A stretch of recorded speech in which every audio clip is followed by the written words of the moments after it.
Assalamualaikum warahmatullahi wabarakatuh. Bismillah walhamdulillah wassalatu wassalamu ala rasulillah Sayyidina Maulana Muhammad bin Abdillah wa ala alihi wa sahbihi wa man walah wa la hawla wa la quwata illa billah, amma ba'd. Berkata Qutbid Da'wah al-Irsyad Al-Habib Abdullah bin Alawi Al-Haddad radhiyallahu anhu, semoga mendapatkan kemanfaatan fiddin wa dunya wal akhirah, amin. Beliau berkata, dunia ini ada 3 tingkatan. Dunia itu ada 3 tingkatan. Ada dunia yang menghasilkan pahala. Yang kedua, dunia itu mengakibatkan hisab, perhitungan di hari perjumpaan dengan Allah Subhanahu wa taala. Dan yang ketiga, dunia yang menyebabkan azab atau siksa. Dunia ada yang menghasilkan pahala, yang kedua menyebabkan hisab, perhitungan, dan yang ketiga dunia yang menyebabkan seseorang diazab oleh Allah Subhanahu wa taala. Adapun yang pertama, dunia yang menghasilkan pahala, yaitu dunia yang kita jadikan wasithah, perantara, supaya kita bisa melakukan kebaikan. Dunia yang menjadi perantara untuk kita bisa melakukan kebaikan. Seperti kita makan misalnya supaya kuat puasa di hari berikutnya, atau kita tidur, kita niatkan supaya subuh bisa sholat, tidak ngantuk misalnya. Atau misalnya kita membeli pakaian untuk menutup aurat, untuk menjalankan sholat, membeli kendaraan untuk bisa ke masjid, untuk bisa menghadiri majelis, maka ini dunia sebagai wasithah, perantara seseorang untuk bisa melakukan kebaikan-kebaikan. Wa tanju biwasithatiha minasyarr, atau dunia sebagai perantara supaya kita ini jauh daripada yang jelek, yang buruk-buruk. Menikahi seorang perempuan misalnya, walaupun itu sunnah Nabi SAW, tapi itu juga termasuk dari bagian dunia juga. Hubbiba ilayya min dunyakum salas, kata Nabi SAW, termasuk al-mar'atus salihah, perempuan yang salihah. Maka di antara niat kita menikah dengan seorang perempuan supaya kita selamat daripada keburukan. Keburukan mata yang mungkin dengan menikah tersebut ya lebih bisa menjaga mata kita untuk tidak melihat yang haram. Menjaga kemaluan daripada fahisyah, ya perbuatan-perbuatan yang buruk, zina, permulaan zina, perkenalan dengan perempuan yang bukan muhrim, dan seterusnya. Nah, ini dunia yang sifatnya perantara kita itu untuk jauh daripada yang buruk atau yang jelek. Kita selamat daripada perbuatan-perbuatan yang buruk. Maka yang seperti ini adalah matiyatul mukmin, kendaraannya orang yang beriman. Dunia yang seperti ini adalah kendaraannya orang yang beriman, dan inilah yang dikatakan mazra'atul akhirah, lahan untuk kita menanam supaya panen nanti di akhirat. Ini yang dimaksud.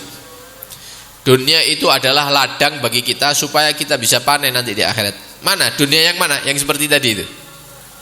Dunia sebagai perantara untuk kita melakukan kebaikan atau kita selamat daripada keburukan. Maka ini adalah mazra'atul akhirah, ladang supaya kita nanti bisa panen di akhirat. Wahia, adapun ukurannya al-kafaf minal halal. Ukuran dunia itu yang menghasilkan pahala, menyebabkan kita panen pahala nanti di akhirat, itu ukurannya berapa? Makan itu macam-macam. 1 sendok itu makan, 1 piring itu makan, 2 piring, 3 piring semuanya makan.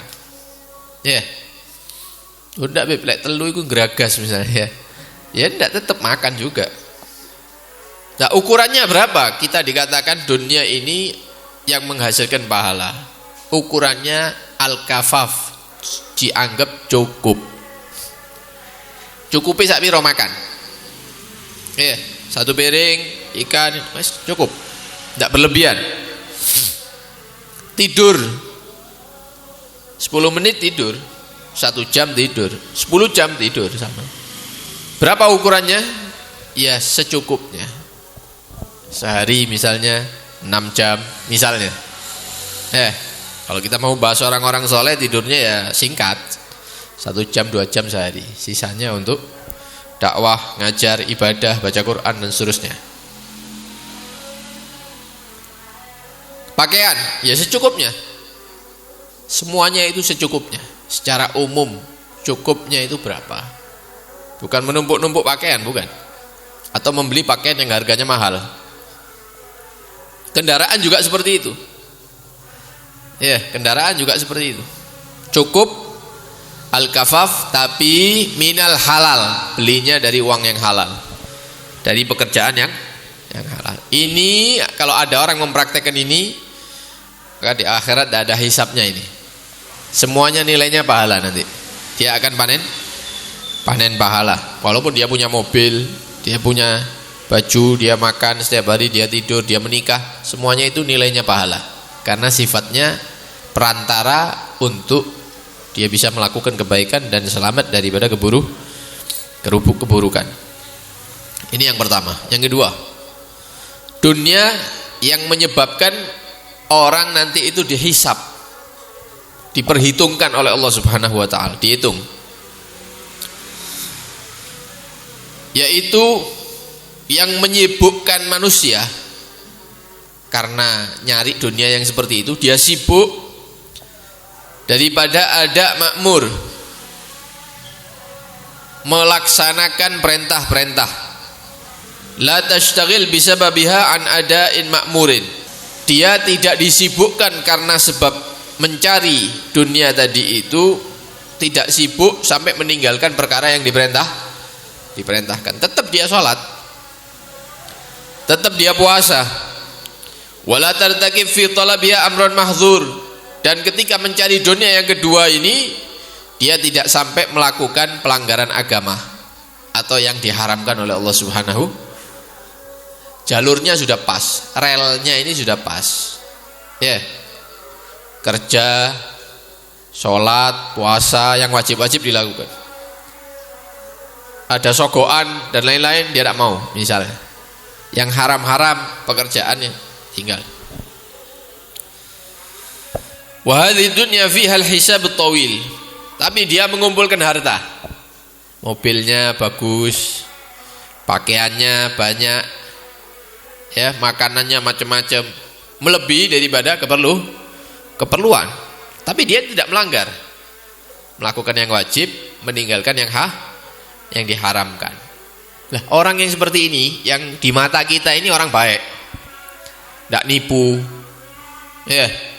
kemudian tidak menerima suap, tidak melakukan hal-hal yang diharamkan, berarti kan orang baik ini. Nah, orang yang seperti ini nanti di akhirat hisapnya lama, karena dia mengambil daripada dunia melebihi daripada yang cukup. Wa arbabuhumul aghniya alladzina yusbiqul fuqara ilal jannah binisfi yaumin wa huwa 500 am. Ini yang pernah dijelaskan oleh Nabi sallallahu alaihi wasallam, orang-orang kaya yang menjalankan agama, yang mana mereka itu masuk surganya didahului oleh orang-orang fakir. Orang fakir mlebu surga sih. Ini orang-orang yang seperti yang kita sifatkan ini, dihitung sih. Selisih masuk surganya itu. Selisih berapa? Nisfu yaumin, setengah hari. Alhamdulillah ada susu ya. Isu wong fuqara mlebu, maghrib sore orang-orang kaya orang-orang yang baik tadi itu masuk surga. Ternyata setengah hari di akhirat itu 500 tahun. Karena yom itu bi alfi sana. Di akhirat itu masanya tidak sama seperti di sini. Di akhirat itu satu hari seperti 1000 tahun. Jadi kalau ada orang masuk neraka Allah satu hari, itu seperti di dunia 1000 tahun disiksa. Bagaimana kalau 2 hari? Bagaimana kalau 3 hari? Bagaimana sebulan? Mudah-mudahan selamat insyaallah. Jadi orang-orang fakir itu masuk surga dulu 500 tahun, baru orang-orang kaya yang baik itu baru masuk. Dihisap, lama hisapnya, perhitungannya itu. Ada seorang fakir ketemu dengan orang yang kaya. Katanya dia, ana tidak kepingin hidup kayak ente. Kenapa? Soalnya katanya dalam keterangan itu, nanti orang-orang seperti saya ini masuk surganya itu duluan. Orang-orang fakir ini 500 tahun baru ente masuk surga. Tak salep. Oh, ente tidak ngerti itu maksudnya apa, ente tidak ngerti. Loh, kenapa? Iya, itu ada penjelasan lagi kata. Ini penjelasannya dewe ya. Apa penjelasannya? Memang orang fakir itu masuk surga dulu 500 tahun. Tahu kenapa? Kenapa? Disuruh bersih-bersih dulu. Biar orang-orang yang kaya datang, surga wis tepak, wis bersih ya. Di ana surga karat-karit ya. Ini tafsir sendiri dia. Ini yang kedua. Padahal orangnya baik, tapi hisapnya lama. Adapun yang ketiga, yaitu dunia yang ketika kita ambil, kita miliki, ternyata di akhirat mengakibatkan orang tersebut diazab, disiksa oleh Allah Subhanahu wa ta'ala. Dunia seperti apa? Yaitu dunia yang menghalangi manusia untuk menjalankan perintah Allah Subhanahu wa ta'ala. Kerja tapi tidak sholat, kerja tidak poso. Alasannya kerjaan saya berat, Beb. Sopo sing ngongkon? Ya, ndelok sing enteng. Pekerjaannya berat. Ya tetap puasa. Ndak ono ceritanya pekerjaan berat terus ndak poso mulai subuh, ndak niat, ndak sahur, ndak ada seperti itu. Ndak ada ulama yang mengatakan seperti itu. Tetap niat malamnya. Sahur sunnah, pagi subuh poso. Nanti perkara di siang hari dia tidak kuat untuk melanjutkan, benar, tidak pura-pura, maka boleh bagi dia untuk membatalkan puasa, diganti, dikodok nanti setelah Idul Fitri. Utang biro? 10, kodok 10. Sampean kok mangan pecel? Iya, Bib, pekerjaan saya berat, Bib. Enak loh. Tetap niat, tetap poso mulai subuh. Nanti sampai jadi supir, nyupir bis, nyupir truk, angkat-angkat, kuli dan lain-lain, sawah. Nanti kalau tidak kuat betul, ya sudah dibatalkan. Nah itu mulai subuh sampai tidak kuat itu ada pahalanya sendiri, bukan wurung, bukan. Tidak gelem pahala berarti ya. Nah ini dia mencari dunia tapi meninggalkan yang wajib, atau mencari dunia dengan menjatuhkan diri kepada kemaksiatan. Sudah jelas-jelas riba itu diharamkan oleh Allah, dia kok terjun ke situ. Sudah jelas-jelas misalnya menipu atau sumpah palsu di dalam jual beli itu diharamkan oleh Allah, kenapa dia praktekkan? Bohong di dalam pekerjaan itu haram, kenapa kok dia lakukan? Menerima suap atau mengambil harta orang lain itu haram, kenapa? Dia mencari dunia tapi menjatuhkan diri kepada kemaksiatan. Maka dunia yang seperti ini akan menyeret orangnya menuju neraka Allah Subhanahu wa taala. Dan ini pernah diisyarahkan dalam satu hadis, dikatakan innallaha ya'muru bid-dunya ilan nar. Nanti Allah Subhanahu wa taala akan memerintahkan dunia untuk masuk ke dalam neraka. Fataqulu, maka ketika dunia ini akan masuk ke dalam neraka, dia mengatakan, ya Rabb, wahai Tuhanku, katanya dunia, asya'i wa adba'i, kelompokku, ya, pengikutku, mana yang ngejar-ngejar saya, katanya dunia, mana yang cinta sama saya dulu?